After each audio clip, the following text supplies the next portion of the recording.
Olá, jovens! Eu sou o professor Marquinho de Biologia e hoje nós vamos falar sobre o sistema digestório humano. Essa aula está dividida em nomenclatura, anatomia e fisiologia fundamental do processo digestório. E para começar é importante dividir dois grupos de órgãos. Os órgãos do tubo digestório, que são aqueles que o alimento passa por eles, e os órgãos anexos, que são aqueles que os alimentos não passam no seu interior, porém eles produzem substâncias que são importantes para o processo digestivo.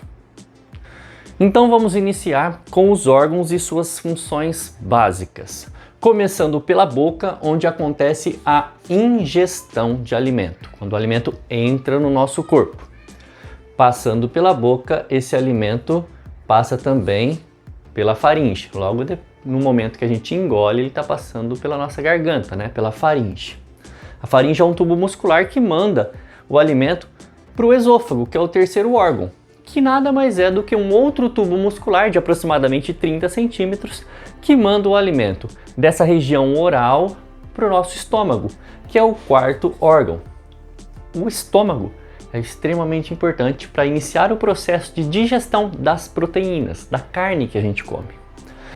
Logo depois que o alimento passa por aqui, ele cai no intestino. No intestino delgado, que é dividido em três partes. O intestino delgado é formado pelo duodeno, pelo jejuno e pelo íleo. A primeira porção que nós chamamos de duodeno é a região que tem conexão com o fígado, com o pâncreas, com vesícula biliar. Então, essa primeira porção do intestino delgado que nós chamamos de duodeno é muito importante no estudo de digestão mais aprofundado. Nós vamos comentar um pouquinho logo mais. Continuando, esse alimento vai passando pelo intestino delgado e vai sofrendo o processo de absorção, que significa o quê? Logo depois que o alimento é quebrado a nível de nutrientes, pequenas partículas, essas partículas saem do tubo digestório e entram na corrente sanguínea para ser distribuído por todo o corpo. Então a absorção nada mais é do que nutrientes saírem do tubo digestório e caírem na corrente sanguínea. Beleza? Continuando aqui, o que sobra, o que não foi absorvido, vai entrar no sexto órgão do nosso tubo digestório, que nada mais é do que o intestino grosso. E o intestino grosso tem duas funções importantes: absorver água, sais minerais, vitaminas e também formar o bolo fecal. Bolo fecal esse que vai ficar acumulado no sétimo órgão, que é o reto, e vai ser eliminado num processo de egestão, o contrário da ingestão. No processo de egestão, o bolo fecal é jogado fora do nosso corpo. É assim que acontece a passagem da matéria orgânica pelo nosso tubo digestório. Beleza? Eu acho que já vale um like, né? Se você está entendendo até aqui, se você está anotando, está relembrando do conteúdo, deixa um like aí para o professor saber se esse tipo de aula te agrada e vale a pena continuar gravando. E vamos agora para os órgãos anexos, que são aqueles que auxiliam no processo digestório. No caso ali, as glândulas salivares, que ficam na nossa boca, são extremamente importantes porque a saliva, além de umedecer o alimento, joga enzimas digestórias para iniciar o processo químico da digestão. Depois nós temos o fígado, que é um órgão extremamente importante por produzir muita substância para o nosso corpo. Nesse caso aqui, nós sempre destacamos a produção da bile, que é um líquido amarelo esverdeado que ajuda na digestão das gorduras. A bile produzida aqui no fígado fica armazenada nessa bolsinha, que é a vesícula biliar. A letra C. Essa vesícula biliar armazena a bile e joga esses sais no intestino delgado, na porção do duodeno. Percebam que nessa porção inicial do intestino delgado, que eu falei para vocês, chega também substâncias de um outro órgão, que é o pâncreas, laboratório bioquímico da digestão. O pâncreas produz enzimas para digerir tudo quanto é coisa que passa por esse tubo. Inclusive é o pâncreas que produz o bicarbonato, que que é uma substância que diminui a acidez que vem aqui do estômago, o suco gástrico, tá? Vamos falar dele já já.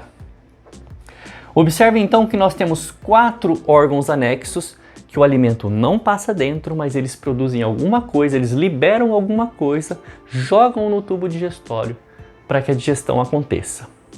Confere aí se já é inscrito, se não for inscrito, se inscreva para receber as notificações de aulas semanais. E para a gente concluir essa ideia de digestão, vamos dividir a digestão humana em 2 pontos. A digestão mecânica e a enzimática. A primeira, que começa com a mastigação, começa na boca, né? Logo depois da ingestão, inicia-se a mastigação, onde o dente vai começar a diminuir o tamanho do alimento e isso facilita o processo. Junto com a saliva, obviamente, vai transformar o alimento em bolo alimentar. Esse bolo alimentar vai ser engolido. Aqui nós chamamos de deglutição, que é o ato de engolir. Então ele vai sair da boca, passar pela faringe, ser deglutido e cair no esôfago. O esôfago começa a empurrar esse alimento em direção ao estômago. E esse processo involuntário de contração e relaxamento dos músculos não estriados do tubo digestório, nós chamamos de peristaltismo. Então, a partir do momento que a gente engole o alimento, o peristaltismo vai empurrando o alimento tubo digestório abaixo. Então acontece peristaltismo no esôfago, no estômago, no intestino, tanto o delgado quanto o grosso. E isso é muito importante, porque mantém o fluxo de toda a matéria orgânica aqui, tá? Terminando a digestão mecânica, vamos entender um pouco da digestão enzimática, que é a digestão química. Nós aprendemos na biologia que as enzimas são proteínas biocatalisadoras. O que significa isso? São moléculas que facilitam o processo digestivo, que facilitam as reações químicas. Então, olha só, quando nós comemos açúcares, o que nós chamamos de carboidratos, eles começam a ser digeridos aqui na boca e terminam sua digestão lá no intestino delgado. Então, olha só, as enzimas começam a digerir os açúcares na boca, início da digestão dos carboidratos, e finaliza no intestino delgado, tá?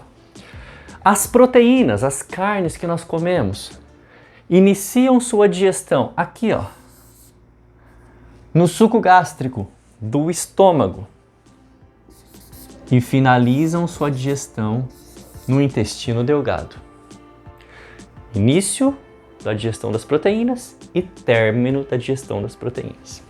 E os lipídios, que são as gorduras, iniciam e terminam sua digestão no intestino delgado. O início, inclusive, da digestão das gorduras lá no intestino delgado se dá pela bile, que é liberado pela vesícula biliar, produzido no fígado, liberado pela vesícula, e inicia a emulsificação da gordura, quebrar a gordura maior em gordura menor. Aí, o pâncreas libera as lipases pancreáticas, enzimas específicas que finalizam o processo de digestão. Assim que finaliza a digestão no intestino delgado, vocês percebem que ali é onde vão ficar os nutrientes. Por isso que nós falamos da absorção a nível de intestino delgado. Logo que finaliza a digestão do carboidrato, da proteína, do lipídio, os nutrientes que são glicose, aminoácidos e ácidos graxos, respectivamente, saem do tubo e caem na corrente sanguínea. Isso é absorção. Tá bem? Espero ter te ajudado. Se você gostou da aula, compartilhe com algum amigo. Se tem alguma sugestão, alguma dúvida, deixe nos comentários que o professor responde nas próximas semanas. Beijos e abraços. Fui!